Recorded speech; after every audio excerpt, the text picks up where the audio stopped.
Well, Professor James Allan holds the oldest named chair at the University of Queensland. He is the Garrick Professor of Law. Before arriving in Australia, he spent many years teaching law at New Zealand's University of Otago. He practiced law in a large Toronto law firm and at the bar in London. He's had sabbaticals at the Cornell Law School, at the Dalhousie Law School in Canada as the Bertha Wilson Visiting Professor in Human Rights, and at the University of San Diego School of Law. I have spoken to Professor James Allan often. He writes widely for newspapers and weeklies, including The Australian, Spectator Australia and Quadrant. But like me, he has commented regularly and recently on, quote, the Liberal Party drift ever further leftwards, on energy policy and the daft decision to sign up to the disingenuous net zero, on all freedom-related issues, on running the biggest spending and biggest taxing government in our history, on ever woker universities, the list goes on. Well, Professor James Allan joins me. James, thank you for your time. It has come to pass, has it not? It certainly has, Allan, and thank you for having me, and good luck with your new venture here. I hope it's a big success. Thank you.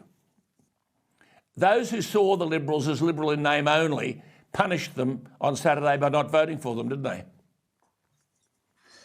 They did, and it's not easy to do that in Australia. You have to be prepared to preference Labor ahead of the Liberals. Otherwise, Liberals get your vote.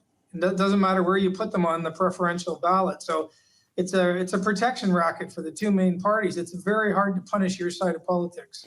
But we did. You've written, I mean, there are a million things we could talk about, but you wrote about the Morrison claim, for example, that the pandemic saved 40,000 lives. And then you said this is to defend itself against the charge that Australia's pandemic response on the weld them in their homes end of the spectrum condoned despotism, police brutality and heavy-handedness, preventing citizens from leaving the country, unbelievably massive government spending needed after government itself forced businesses to close, and as you say, that is the main cause for the looming inflation, and then, quote, massive debts our grandchildren will be paying off.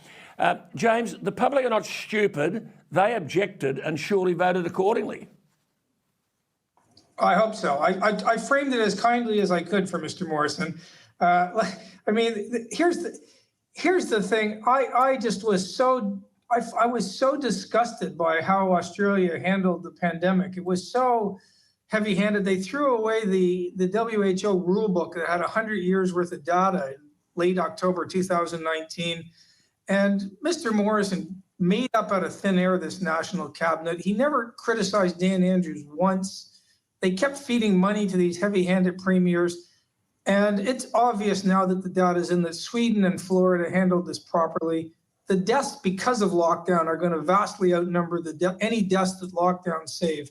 It was a disaster from start to finish. And I hope part of the reason they did badly was people punishing them. I really do.